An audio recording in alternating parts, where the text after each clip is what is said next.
കിട്ടില്ലല്ലോ. പിന്നെ അവരുടെ ഒരു പ്രിവിലേജ് വെച്ച് നിങ്ങൾ പത്രക്കാർ അത്തരം ഷാർപ്പായിട്ടില്ല കൊടുക്കുന്ന ചോദ്യങ്ങൾ അൺഅവോയ്ഡബിൾ ചോദിക്കില്ല. ഇപ്പൊ രാഹുൽ മാങ്കൂട്ടത്തിലും ഷാഫിയൊക്കെ അയാളെ എന്താ പറയാ പാരിതോഷികം കൊടുക്കുന്നൊക്കെ പറഞ്ഞ ഘട്ടത്തിൽ ചോദിച്ചു എന്നല്ലാതെ പൊതുവെ കോൺഗ്രസിന് മൊത്തം മീഡിയയും ആളുകളും അവർക്ക് കുറച്ച് കുഴപ്പമൊക്കെ അപ്പൊ ശ്രീകുമാർ ഇവിടെ നിന്ന് പറയുന്ന കേട്ടില്ലേ, ഈ വിഷയത്തിൽ കഴിഞ്ഞ ദിവസങ്ങളിലൊക്കെ ചർച്ച ചെയ്ത ഒരാളെന്ന നിലയ്ക്ക് ഈ ഫ്ലോറിൽ നിന്ന് തന്നെ അങ്ങനെ പറയാൻ കഴിയുന്ന അങ്ങയുടെ ആത്മവിശ്വാസം എന്താ എനിക്ക് മനസ്സിലാകും. ആ ദിവസത്തെ ചർച്ചയിൽ ഡോക്ടർ പ്രേംകുമാർ പങ്കെടുത്തയാളാണ്. എന്താണ് രാഹുൽ മാങ്കൂട്ടത്തിന്റെ ഈ കാര്യത്തിലെ അല്ലെങ്കിൽ ഷാഫി പറമ്പിലിന്റെയും പരിശോധനകൾക്ക് അതീതമായ പ്രിവിലേജ് എന്ന് ചോദ്യം ചോദിച്ചുകൊണ്ടാണ് ഞാൻ ആ ദിവസം ചർച്ച തന്നെ തുടങ്ങിയത്.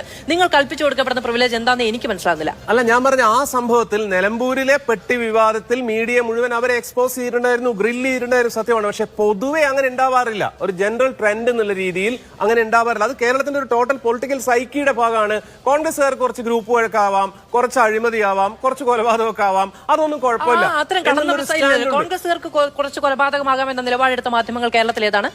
അങ്ങനെ തന്നെയാണ്. കാരണം നിങ്ങൾക്ക് എത്രയോ തവണ പറയുന്ന എക്സാമ്പിൾ ആണ്. ഗ്രൂപ്പിന്റെ കാര്യം ശരി, കോൺഗ്രസ് ആണെങ്കിൽ ഗ്രൂപ്പ് വഴക്കൊക്കെ സാധാരണമാണ് എന്ന് പറയുന്ന ഒരു സംഭവ വികാസം ഉണ്ടായിട്ടുണ്ട്. പക്ഷെ ഗ്രൂപ്പും കൊലപാതകവും ഒരേ ശ്രേണിയിൽ ഒരേ പ്രാസത്തിൽ പറഞ്ഞു പോകരുതേ.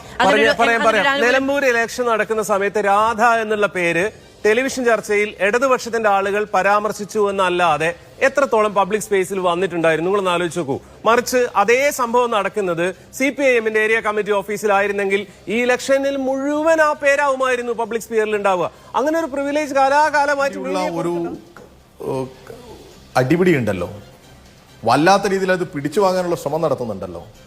അവർ തമ്മിൽ അങ്ങോട്ടും ഇങ്ങോട്ടും വിളിച്ച തെറിയുണ്ടല്ലോ. എന്നിട്ട് അവസാനം VD സതീശൻ പറയാ ഞങ്ങൾ അതൊക്കെ തന്നെയാണ് അങ്ങോട്ടും ഇങ്ങോട്ടും ഒക്കെ കാണുമ്പോഴൊക്കെ വിളിക്കാറ് എന്നുള്ളത്. ഇങ്ങനെയുള്ള ഒരു മുന്നണിയാണ് കേരളത്തിലെ ഐക്യ ജനാധിപത്യ മുന്നണി. ഇവിടെ ഒരു ഭാഗത്ത് ഇങ്ങനെ ഇവർ അടികൂടുന്നത് മാത്രമല്ല പ്രശ്നം, വളരെ പ്രധാനപ്പെട്ട 1-2 പ്രശ്നങ്ങളിലേക്ക് ഇവർ ഈ തെരഞ്ഞെടുപ്പിൽ പോയി എന്നുള്ളതാണ്. ആ ജമാഅത്തെ ഇസ്ലാമിക്ക് ക്ലീൻ ചിറ്റ് കൊടുക്കുകയാണ് ആര്? VD സതീശൻ. ജമാഅത്തെ ഇസ്ലാമി എന്ന് പറയുന്ന സംഘടനക്ക് മതരാഷ്ട്രവാദമില്ല എന്നങ്ങ് സ്ഥാപിക്കുക. അവരുമായിട്ട് കൂട്ടുകൂടുന്നതും കൂടാതിരിക്കുന്നതും ഒക്കെ വേറെ കാര്യം. പക്ഷെ ഒരു സംഘടനക്ക് അവർ തന്നെ ആവർത്തിച്ച് പറയുന്നു ഞങ്ങൾ മതരാഷ്ട്രവാദത്തിന് വേണ്ടി ഹുക്കുമത്തെ ഇലാഹി വേണ്ടി സംസാരിക്കുന്നവർ, ഈ അവരുടെ മൗദൂദിയൻ ആശയത്തിൽ ഊന്നിക്കൊണ്ട് സംസാരിക്കുന്നവർ, അതിനു വേണ്ടി പരിശ്രമിക്കുന്നവർ, ആ സംഘടനക്ക് VD സതീശൻ ഒരു പത്രസമ്മേളനത്തിൽ ഒരു ക്ലീൻ ചിറ്റം കൊടുക്കുക ജമാഅത്തെ ഇസ്ലാമിക്ക് മതരാഷ്ട്രവാദമില്ല എന്നുള്ളത്. മുസ്ലിം ലീഗിന്റെ പല നേതാക്കളും അന്ന് വന്ന ചർച്ചയിൽ അതിനെ ന്യായീകരിച്ചുകൊണ്ട് പറയാം, VD സതീശനോട് ചേർന്ന് നിൽക്കുക. അപ്പൊ ഇവിടെയൊക്കെ കാണുന്നത് മുസ്ലിം ലീഗ് ആയാലും ഈ പറയുന്ന UDFിലെ ചില നേതാക്കന്മാരായാലും ഇവരെ സംബന്ധിച്ചിടത്തോളം ഇപ്പോൾ ഉള്ള ഒരു ഗതികേട് എന്തെന്ന് വെച്ചാൽ, ഒരു വല്ലാത്ത പ്രയാസം എന്തെന്ന് വെച്ചാൽ കഴിഞ്ഞ 9 വർഷക്കാലയളവിൽ 2 ടേമായി ഭരണത്തിലില്ല എന്നുള്ളതാണ്. അങ്ങനെ ഭരണത്തിലില്ലാത്തൊരു സമയത്ത് ഇനിയും ഭരണത്തിൽ വരാതിരിക്കുമോ അല്ലെങ്കിൽ ഇനിയും ഭരണത്തിൽ എത്തില്ല എന്നുള്ള ഒരു തോന്നൽ അവർക്കുണ്ട്. മുസ്ലിം ലീഗിന്റെ നേതാക്കന്മാരെ സംബന്ധിച്ചിടത്തോളം അവർക്ക് അധികാരം മാത്രമേ പ്രശ്നമുള്ളൂ. അധികാരത്തിന് വേണ്ടി ആരുമായിട്ട് കൂടാനും എന്ത് ചെയ്യാനും എന്ത് വിട്ടുവീഴ്ച ചെയ്യാനും അതിൽ ആശയമോ അതിൽ ആദർശമോ ഒന്നും പ്രശ്നമില്ല എന്ന തരത്തിൽ ഇടപെടുന്ന സംഘടനയാണ് മുസ്ലിം ലീഗ്. ആ നേതാക്കന്മാർ ഇവിടെ എന്ത് ചെയ്യാണ്? ജമാഅത്തെ ഇസ്ലാമിക്ക് വേണ്ടി ഉറപ്പിച്ചു നിൽക്കുന്നു, അവരുടെ പിന്നിൽ അണിനിരക്കുന്നു, അവരുടെ മതരാഷ്ട്രവാദമൊന്നും ഇപ്പോൾ ഇല്ല എന്ന VD സതീശന്റെ വാദത്തിൽ നിൽക്കുന്നു. എന്നാൽ ഇവിടെ ഈ നിലമ്പൂരിലെ സാധാരണ മുസ്ലിം ലീഗിന്റെ പ്രവർത്തകർ, കേരളത്തിലെ പ്രവർത്തകർ, ഇത് കേട്ടുകൊണ്ടിരിക്കുന്നവർ എല്ലാം എന്താ കരുതുന്നത്? ഈ VD സതീശന്റെ ഈ ക്ലീൻ ചിറ്റ് കൊടുക്കുന്നതിനോട് ഏറ്റവും മോശമായ പ്രതികരണമായിരിക്കും അവർക്കുണ്ടാവുക. അല്ല, ഈ ജമാഅത്തെ ഇസ്ലാമി ബാന്ധവും PDP ബന്ധപ്പെട്ട ചർച്ചകൾ ഇങ്ങനെ കൊഴുത്തു നിൽക്കുകയായിരുന്നു. പക്ഷെ തെരഞ്ഞെടുപ്പിന്റെ ദിവസം വന്നപ്പോഴത്തേക്കിനും RSSുമായി മുൻപുണ്ടാക്കിയ ബന്ധവുമായി ബന്ധപ്പെട്ട് പാർട്ടി സെക്രട്ടറി നടത്തിയ പ്രസ്താവന നോക്കൂ, നിശബ്ദ പ്രചാരണത്തിന്റെ സമയത്താണ് അങ്ങനെ ഉണ്ടാകുന്നത്. അപ്പോ ആ ഡാമേജിന്റെ കാര്യമാണ് കൃത്യമായി ശ്രീ സന്ദീപ് വാര്യർ ചൂണ്ടിക്കാണിച്ചത്. മുഖ്യമന്ത്രിക്ക് വന്ന് അതുമായി ബന്ധപ്പെട്ട വിശദീകരണം നൽകേണ്ടി വന്നു. M സ്വരാജ് അതുമായി ബന്ധപ്പെട്ട് വ്യക്തത വരുത്തിയില്ലേ എന്ന് ഇടത് ക്യാമ്പുകൾ ചോദിക്കുന്നത്. ഇപ്പൊ പാർട്ടി സെക്രട്ടറി പറഞ്ഞ ഒരു കാര്യത്തിൽ എന്ത് വ്യക്തത വരുത്താനാണ് M സ്വരാജ്? അദ്ദേഹം പാർട്ടി സെക്രട്ടറിയുമായി കമ്പയർ ചെയ്യാൻ കഴിയുന്ന ഒരാളാണ് അല്ല.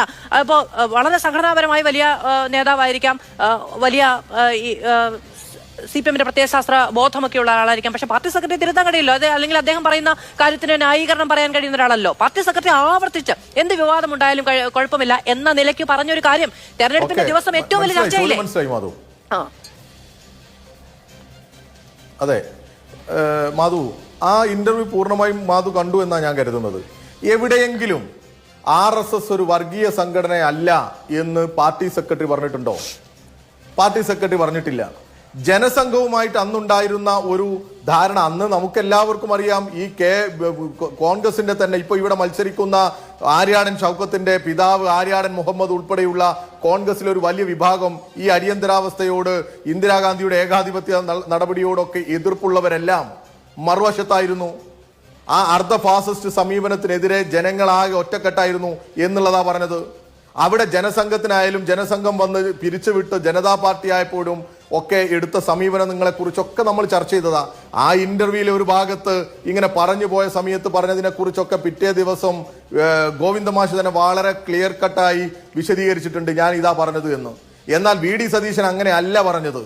ഒരു ആശയപരമായി ഈ സമൂഹത്തിനകത്ത് അകറ്റി നിർത്തേണ്ട ഒരു സംഘടനയെ അകറ്റി നിർത്തേണ്ടതല്ല, അവരുടെ ആശയം അങ്ങനെയല്ല, അവർ മതരാഷ്ട്രവാദികളല്ല എന്ന് ഉറപ്പിച്ചു പറയുന്ന സ്ഥിതിയിലേക്ക് എത്തുകയാണ്. എന്നാൽ മറ്റത് അങ്ങനെയല്ല. മറ്റതിനെയും ഇതിനെയും നമുക്ക് അങ്ങനെ ഒരേ രീതിയിൽ കാണാൻ പറ്റില്ല. ശരി, അതാ പ്രശ്നം. പിന്നെ ഇന്ന് ചെന്നിത്തല ഇവിടെ രമേശ് ചെന്നിത്തല പറഞ്ഞതിനെ കുറിച്ചുള്ള കാര്യങ്ങൾ, രമേശ് ചെന്നിത്തല പറഞ്ഞതിനെ കുറിച്ച് കോൺഗ്രസിലെ ചില ആളുകളെ സംബന്ധിച്ചിടത്തോളം, കോൺഗ്രസിലെ മുതിർന്ന നേതാക്കളെ സംബന്ധിച്ചിടത്തോളം അവർ വലിയ അസ്വസ്ഥതയിലാണ്. അവരെ സംബന്ധിച്ചിടത്തോളം ഈ പുതിയ മുന്നണിയുടെ ഉഡായിപ്പ് തന്ത്രങ്ങളൊന്നും അവർക്ക് അറിയില്ല. അത് കണ്ടിട്ട് വല്ലാത്ത അസ്വസ്ഥത അവർക്കും ഉണ്ടാകുന്നുണ്ട്. ആ അസ്വസ്ഥത അവർക്ക് പറയാൻ പറ്റുന്നിടത്തൊക്കെ അവർ പറയുന്നു എന്ന് തന്നെയാണ് നമ്മളൊക്കെ മനസ്സിലാക്കുന്നത്. എന്തും വിളിച്ചു പറയുകയും ആരെയും ആക്ഷേപിക്കുകയും എന്ത് കുതന്ത്രങ്ങളും എന്ത് നുണയും പറഞ്ഞ് എങ്ങനെയെങ്കിലും മെയിൻ സ്ട്രീമിൽ വരണം എന്ന് ആലോചിക്കുകയും ചെയ്യുന്ന ഒരു പറ്റം യുവനിര വളർന്നു വരുന്നതിൽ വലിയ അസ്വസ്ഥത ആരിലുണ്ട്? ഈ പറയുന്ന കോൺഗ്രസിന്റെ മുതിർന്ന നേതാക്കന്മാരിലുണ്ട്. എന്നാൽ നേരത്തെ പ്രതികരണങ്ങൾ എന്നാണ് CPM യുവജന നേതാക്കളൊക്കെ കാണുന്നത്. എനിക്ക് അങ്ങയുടെ